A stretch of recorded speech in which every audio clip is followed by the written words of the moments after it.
दरबार की कार्यवाही चल रही थी। सभी दरबारी एक ऐसे प्रश्न पर विचार कर रहे थे जो राजकाज चलाने की दृष्टि से बेहद अहम न था। सभी एक एक कर अपनी राय दे रहे थे। बादशाह दरबार में बैठे यह महसूस कर रहे थे कि सबकी राय अलग है। उन्हें आश्चर्य हुआ कि सभी एक जैसे क्यों नहीं सोचते। तब अकबर ने बीरबल से पूछा, क्या तुम बता सकते हो कि लोगों की राय आपस में मिलती क्यों नहीं? सब अलग अलग क्यों सोचते हैं? हमेशा ऐसा नहीं होता, बादशाह सलामत। बीरबल बोला, कुछ समस्याएं ऐसी होती हैं जिन पर सभी के विचार समान होते हैं। इसके बाद कुछ और काम निपटा कर दरबार की कार्यवाही समाप्त हो गई। सभी अपने अपने घरों को लौट चले। उसी शाम जब बीरबल और अकबर बाग में टहल रहे थे तो बादशाह ने फिर वही राग छेड़ दिया और बीरबल से बहस करने लगे। तब बीरबल बाग के ही एक कोने की ओर उंगली से संकेत करता हुआ बोला, वहां उस पेड़ के निकट एक कुआं है, वहां चलिए। मैं कोशिश करता हूं कि आपको समझा सकूं कि जब कोई समस्या जनता से जुड़ी हो तो सभी एक जैसा ही सोचते हैं। मेरे कहने का मतलब यह है कि बहुत सी ऐसी बातें हैं जिनको लेकर लोगों के विचार एक जैसे होते हैं। अकबर ने कुछ देर कुएं की ओर घूरा, फिर बोले, लेकिन मैं कुछ समझा नहीं, तुम्हारे समझाने का ढंग कुछ अजीब सा है। बादशाह जबकि जानते थे कि बीरबल अपनी बात सिद्ध करने के लिए ऐसे ही प्रयोग करता रहता है।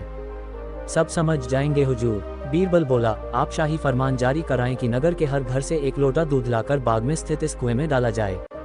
दिन पूर्णमासी का होगा। हमारा नगर बहुत बड़ा है, यदि हर घर से एक लोटा दूध इस कुएं में पड़ेगा तो ये दूध से भर जाएगा।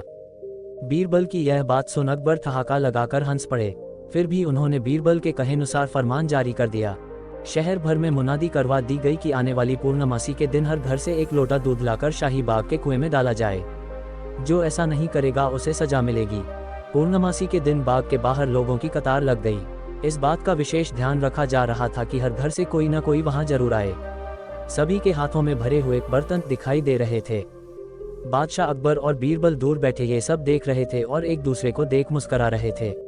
सांझ ढलने से पहले कुएं में दूध डालने का काम पूरा हो गया। हर घर से दूध लाकर कुएं में डाला गया था। जब सभी वहां से चले गए तो अकबर व बीरबल ने कुएं के निकट जाकर अंदर झांका।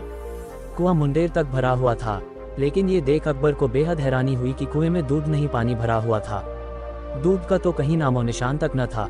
हैरानी भरी निगाहों से अकबर ने बीरबल की ओर देखते हुए पूछा, ऐसा क्यों हुआ? शाही फरमान तो कुएं में दूध डालने का जारी हुआ था, यह पानी कहां से आया? लोगों ने दूध क्यों नहीं डाला? बीरबल एक जोरदार ठहाका लगाता हुआ बोला, यही तो मैं सिद्ध करना चाहता था हुजूर। मैंने कहा था आपसे कि बहुत सी ऐसी बातें होती हैं जिस पर लोग एक जैसा सोचते हैं, और यह भी एक ऐसा ही मौका था। लोग कीमती दूध बर्बाद करने को तैयार न थे। वे जानते थे कि कुएं में दूध डालना व्यर्थ है, इससे उन्हें कुछ मिलने वाला नहीं था।